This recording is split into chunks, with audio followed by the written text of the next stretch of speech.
Hi friends, welcome to Venky labs. ఈ వీడియోలో నేను ఒక టాపిక్ని కవర్ చేద్దాం అనుకుంటున్నాను. అది ఏంటి అంటే వర్క్ ఫ్రమ్ హోమ్ ఏవైతే ఇష్యూస్ వస్తున్నాయో, లేకపోతే ఏవైతే డిఫికల్టీస్ ఉన్నాయో వర్క్ ఫ్రమ్ హోమ్, వాటిని గురించి నేను కొంచెం డిస్కస్ చేద్దాం అనేసి ఈ వీడియో పెడుతున్నాను అనమాట. సో జనరల్గా ఇప్పుడు ఇంతకుముందు మనం ఆఫీస్కి వెళ్ళే రోజుల్లో ఈ వర్క్ ఫ్రమ్ హోమ్ అంటే చాలామంది అబ్బా వర్క్ ఫ్రమ్ హోమా చాలా బాగుంది, మీకు ఆప్షన్, మాకైతే ఆప్షనే లేదు అని అనుకుంటూ ఉండేవాడు అనమాట. సో ఇప్పుడు మనకి ఓన్లీ వర్క్ ఫ్రమ్ హోమ్ ఒకటే ఆప్షన్ అయిపోయింది కాబట్టి ఇప్పుడు ఏమవుతున్నాయంటే డిఫరెంట్ ఇష్యూస్ వస్తున్నాయి. ఎలాగా అంటే for example work from home and మీరు వర్క్ చేస్తూ ఉన్నారు, ఇంట్లో పిల్లలు ఉంటారు, ఇప్పుడు పిల్లలు కూడా స్కూల్స్ లేవు అండ్ మీకు చాలా డిస్టర్బెన్స్గా ఉంటుంది అండ్ మీకు లాట్ ఆఫ్ డీవియేషన్స్ ఉంటాయి. సో వీటినన్నిటిని maybe 1-2 days you can do it, 3 days, 1 week is also fine. But over a period ఇప్పుడు ఆల్మోస్ట్ మీరు చూస్తే ఒక 6 months నుంచి మనం వర్క్ ఫ్రమ్ హోమే చేస్తున్నాం. సో దీంట్లో మనకి ఫ్రస్ట్రేషన్స్ రాకుండా అండ్ మన పని ఎఫెక్ట్ కాకుండా మన హోమ్ మేనేజ్మెంట్ని ఎలా చేసుకోవాలి, ప్లస్ వర్క్ మేనేజ్మెంట్ని ఎలా చేసుకోవాలి దానిపైన మీకు కొంచెం ఇన్పుట్స్ ఇద్దాం అనుకుంటున్నాను. సో దీంట్లో మనం ఏం చేయాలంటే ఇప్పుడు first thing you should enjoy your time working from home.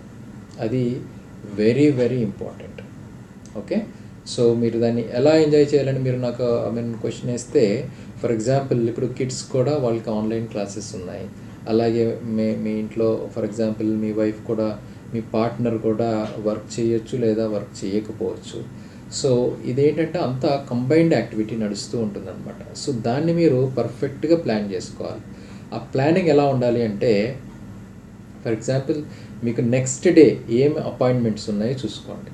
ఇప్పుడు వర్క్ ఫ్రమ్ హోమ్ అంటే ఫర్ ఎగ్జాంపుల్ ఫర్ ఎ కోడర్ ఇప్పుడు ఏంటంటే డిఫరెంట్ ప్రొఫైల్స్ ఉన్నాయి మనకి. ఒక ఆయన మేనేజర్ కావచ్చు, ఇంకొక ప్రాజెక్ట్ మేనేజర్ కావచ్చు, ఇంకొక టెక్నికల్ అనలిస్ట్ కావచ్చు, ఇంకొక BA కావచ్చు, ఇంకొక కోడర్ కావచ్చు. సో వీళ్ళందరికీ కామన్గా ఉండేది ఏంటంటే వాళ్ళ వర్క్స్ కాకుండా కొన్ని మీటింగ్స్ ఉంటాయి even on a given day. ఆ మీటింగ్స్లో మీరు పార్టిసిపేట్ చేయాలి, గ్రూప్ డిస్కషన్స్ ఉంటాయి. సో మీకు పర్ డే చూసుకుంటే ఎంత లేదన్నా కానీ ఒక మినిమం 2 meetings నుంచి మ్యాక్సిమం ఒక 5 meetings వరకు ఉండొచ్చు. కొంతమందికి బ్యాక్ టు బ్యాక్ మీటింగ్స్ కూడా ఉంటాయి అన్నమాట. అలా ఉన్నప్పుడు మీరు మేనేజ్ చేయాల్సిందల్లా మీ మీటింగ్ టైమే. మీరు మామూలుగా మీరుగా వర్క్, సపోజ్ డెవలపర్ అనుకోండి, ఏదన్నా ప్రాజెక్ట్ పైన వర్క్ చేస్తున్నాడు, ఏదైనా మాడ్యూల్ పైన వర్క్ చేస్తున్నాడు అనుకుంటే ఆయన ఫ్రీ టైం ఎప్పుడన్నా చూసుకొని వర్క్ చేసుకోవచ్చు. ఓకే, అంటే పిల్లలు అక్కడ వేరే చోట ఆడుకుంటున్నారు, లేకపోతే వేరే రూమ్లో ఆడుకోవచ్చు, లేదా వాళ్ళు ఆన్లైన్ క్లాసెస్లో ఉంటూ ఉండొచ్చు. వాళ్ళని అబ్జర్వ్ చేసుకుంటూ కూడా మీరు కోడింగ్ చేసుకుంటూ ఉండొచ్చు. దాంట్లో మీకు డిస్టర్బెన్స్ ఏమీ ఉండదు.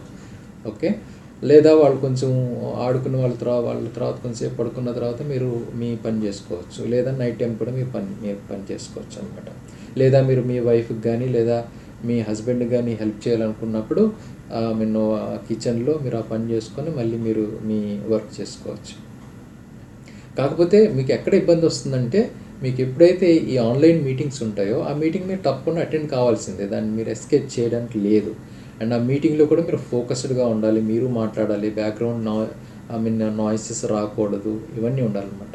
అవి ఉండడానికి మీరు ఏం చేయాలంటే, రేపు నాకు ఏం మీటింగ్స్ ఉన్నాయి ఆ టైమింగ్స్ అంతా తీసుకొని నాకు రేపు నా షెడ్యూల్ అంటే ఇంట్లో నా షెడ్యూల్ ఎలా ఉన్నది, పిల్లల షెడ్యూల్ ఎలా ఉన్నది, నా పార్ట్నర్ షెడ్యూల్ ఎలా ఉన్నది, అదంతా చూసుకొని మీరు ఆ షెడ్యూల్ని మీరు కరెక్ట్గా చూసుకుని ఆ టైము వేరే యాక్టివిటీస్ తోటి, మీ మీటింగ్స్ వేరే యాక్టివిటీస్ తోటి కాన్ఫ్లిక్ట్ కాకుండా చూసుకోవాలన్నమాట. చూసుకుని ముందే మీరు ఒక హెడ్సప్ ఇవ్వాలి మీ పార్ట్నర్కే కానీ పిల్లలకే కానీ, నేను ఈ టైంలో బిజీగా ఉంటాను, నన్ను డిస్టర్బ్ చేయొద్దు అనేసి మీరు ఒక హెడ్సప్ ఇచ్చుకొని ఆ మీటింగ్లో మీరు ఫుల్ కాన్సన్ట్రేటెడ్గా ఉండి ఆ ఇన్పుట్స్ మీరు ఏదైతే ఇవ్వాలనుకుంటున్నారో ఇచ్చుకొని, మీరు ఏదైతే ఇన్పుట్స్ తీసుకోవాలనుకున్నారో తీసుకొని ఒక నోట్స్ మెయింటైన్ చేసుకొని, you have to make sure that your presence at home is not impacting your work అనేది మీరు చూసుకొని చేసుకుంటే చాలా బాగుంటుంది.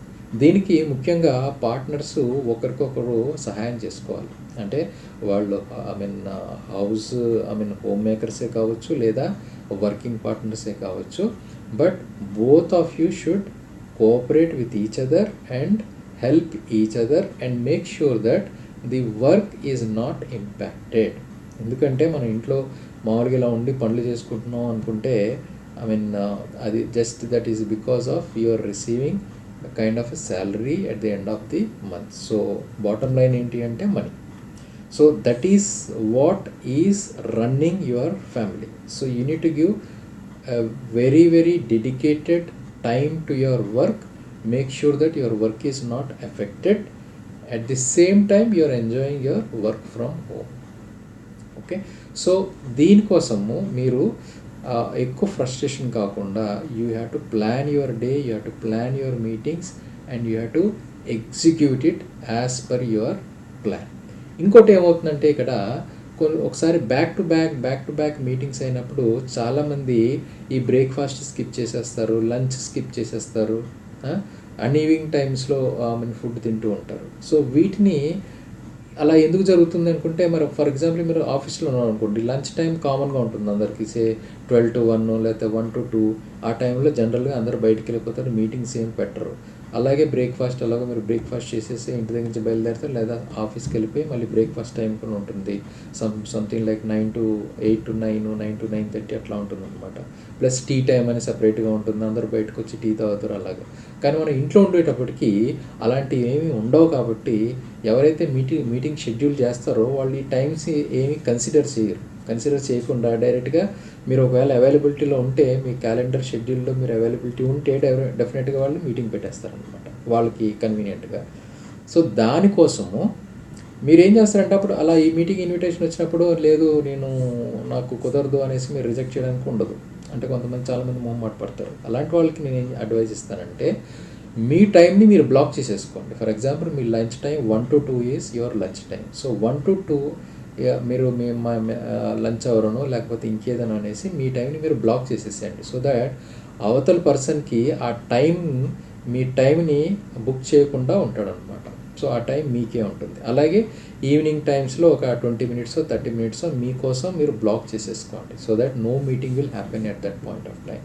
అలాగే breakfast time plus snack time. So అట్లా మీరు ఒక 4 breaks పర్ డే మీకు కంపల్సరీ నాకు ఈ టైంలో నాకు బ్రేక్ కావాలి అనుకునే టైంలో మీరు పెట్టేసుకుంటే ఆ టైంలో you make sure that you are having your breakfast on time, you are having your lunch on time and you are having your evening snacks on time.